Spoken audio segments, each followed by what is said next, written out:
हमारे सौर मंडल का चौथा ग्रह मंगल पृथ्वी से आकार में आधा है। 4220 मील व्यास वाले लाल ग्रह के पास फोबोस और डीमोस नाम के दो चांद हैं। यहां का तापमान -140 डिग्री से लेकर +30 डिग्री सेल्सियस तक रहता है।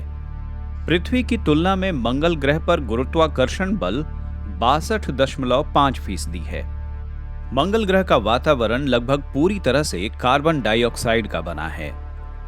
यहां करीब 96% CO2 है। तो कुल मिलाकर इंसानों के लिए यह जगह कैसी है? वो एक डरावनी जगह है, पृथ्वी के सबसे सूखे रेगिस्तान से भी सूखी। शायद ही वहाँ कोई वातावरण है। एक पतला सा है भी तो निश्चित रूप से आप उसमें सांस नहीं ले सकते। जगह धूल से भरी है, सतह लाल रंग के रेत की है। हवाएं धूल को उड़ाकर हर जगह पहुंचा देती हैं। जो रोबोट हमने भेजे हैं उनके जरिए हमने देखा है कि असल समस्या धूल है। पता नहीं बिना तैयारी वहां जाना कैसा होगा, फिर भी अगर आप वहां जा सकें तो खूबसूरत जगह होगी। हाल के वर्षों में अमेरिका और यूरोप के वैज्ञानिकों ने जीवाश्मों का बारीकी से अध्ययन कर अपनी दक्षता बढ़ाई है। नासा के अपॉर्चुनिटी रोवर पर काम करने वाले वैज्ञानिकों का मानना है कि मंगल ग्रह की तुलना पृथ्वी पर अटाकामा के रेगिस्तान से की जा सकती है। मेरे चारों ओर पृष्ठभूमि में बहुत सारे पौधे हैं। उन्हें आप वहाँ नहीं देख सकते। वहाँ केवल चट्टान और रेत ही देख सकते हैं। वो बहुत सूखी जगह है, जैसे कि पृथ्वी पर अटाकामा, और वो पतले वातावरण के कारण और ज्यादा सूखी है। वो ठंडी है। रात में तापमान गिरकर मौसम के मुताबिक -30 डिग्री या 50 डिग्री तक जाता है। दिन में आपको 10 डिग्री तक तापमान मिलेगा, या फिर अगर आप किस्मत वाले हुए तो गर्मी में 20 डिग्री। लेकिन वो ठंडा है, सूखा है और सांस लेने के लिए वातावरण नहीं है। हमारा पड़ोसी ग्रह खोजी अभियानों के लिए एक मशहूर जगह रहा है। खोजी रोबोट इसकी सतह और मंगल की कक्षा से उपग्रह इसकी पड़ताल कर रहे हैं। मंगल ग्रह के बारे में इंसान की समझ मरीन 4 अंतरिक्ष यान के अभियान के बाद बहुत तेजी से बढ़ी। 1964 के इस अभियान में रिसर्चर मंगल ग्रह के सतह की तस्वीर लेने में पहली बार सफल हुए। तब रिसर्चरों को मंगल ग्रह की ठंडी और बंजर जमीन के अलावा और कुछ नजर नहीं आया। 1976 में वाइकिंग लैंडर के बाद से ही वैज्ञानिक कार्बन कणों की तलाश में हैं। हालांकि वाइकिंग लैंडर खाली हाथ ही लौटा। 15 साल तक मंगल ग्रह की खाक छानने के बाद पिछले साल फरवरी में नासा के अपॉर्चुनिटी रोवर को मृत घोषित कर दिया गया। ये एक रोबोटिक जियोलॉजिस्ट था जिसके यांत्रिक हाथों के सिरे पर कैमरे और ऐसे उपकरण थे जिनसे चट्टानों और मिट्टी की पड़ताल की जा सके। इसकी सबसे बड़ी सफलता थी मंगल ग्रह पर प्राचीन काल में पानी के बहाव के सबूत जुटाना। इसके साथ ही यह भी अनुमान लगाया गया कि मंगल ग्रह पर कभी सूक्ष्म जीवों का अस्तित्व रहा होगा। मंगल ग्रह पर पानी की मौजूदगी वैज्ञानिकों के लिए लंबे समय से उत्सुकता जगाती रही है। उनका मानना है कि अगर पानी हुआ तो मंगल ग्रह पर पृथ्वी की तरह ही जीवन की संभावना भी रहेगी। 1964 में जब हम मेरिनर 4 स्पेसक्राफ्ट के साथ मंगल ग्रह से गुजरे तो ये बंजर और सूखा दिखा।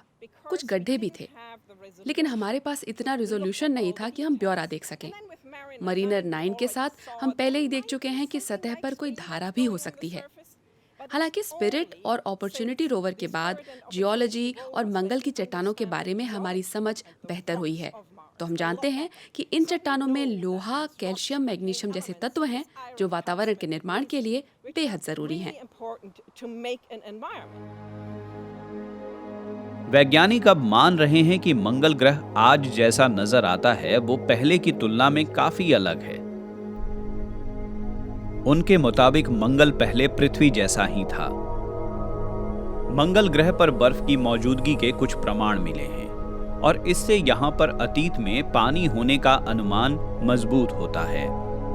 हाल के वर्षों में मंगल ग्रह पर हुई नई खोजों ने इस ग्रह पर जीवन के अस्तित्व की उम्मीदें बढ़ाई हैं।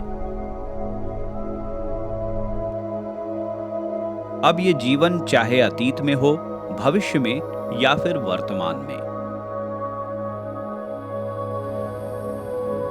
नासा के वैज्ञानिकों ने बताया है कि क्यूरियोसिटी रोवर ने एक प्राचीन झील के तल में जीवन के कुछ अवयवों की खोज की है।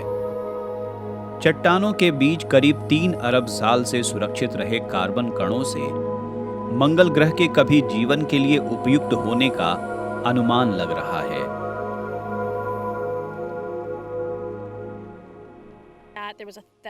हम ये मान सकते हैं कि मंगल के पास कभी मोटा वातावरण था। हम इसके सबूत देख सकते हैं। जाहिर है कि मंगल ग्रह की सतह पर पानी के बहाव के जियोलॉजिकल सबूत मिले हैं। वास्तव में हमें जमीन के नीचे तरल पानी के सबूत मिल जाएं, तो हम जान सकते हैं कि मंगल की सतह पर या फिर मंगल पर कभी पानी था या नहीं। क्यूरियोसिटी रोवर ने तो मंगल के वातावरण में मीथेन की मात्रा मौसमी रूप से बढ़ने की पुष्टि की। रिसर्चरों का कहना है कि वो इसके पीछे किसी जैविक स्रोत से इनकार नहीं कर सकते। सवाल फिर भी यही है कि अगर सारे अवयव मौजूद रहे होंगे तो क्या कभी जीवन भी शुरू हुआ होगा? वैज्ञानिक इस बात पर सहमत हैं कि ज्यादा ताकतवर अंतरिक्ष यान और आदर्श रूप में मंगल ग्रह से पृथ्वी पर चट्टानों के सैंपल लाए जाने की जरूरत है। इससे लाल ग्रह पर सूक्ष्म जीवों की मौजूदगी का पता चल सकेगा। लेकिन अगर मंगल ग्रह पर जीव मिल भी गए तो वैज्ञानिकों के लिए इसका क्या महत्व होगा? अगर हमने मंगल पर जीवन खोज लिया तो उसके बाद हम क्या फैसला करेंगे? आप जानते हैं कि इंसानों के लिए पृथ्वी को बचाना सचमुच जरूरी है, लेकिन कुछ इस तरह के बड़े फैसले लेने होंगे। चीन इस तरफ देख रहा है, भारत इस तरफ देख रहा है, नासा निश्चित रूप से जीवन खोज रहा है और यूरोपियन स्पेस एजेंसी भी जीवन की तलाश में है। बहुत सारे देश जीवन को ढूंढ रहे हैं। अगर हम जीवन को ढूंढ सके तो हमें खुद से ये बड़ा सवाल करना होगा। इलॉन मस्क जैसे कुछ लोग मंगल ग्रह पर बस्तियां बसाने का सपना देख रहे हैं।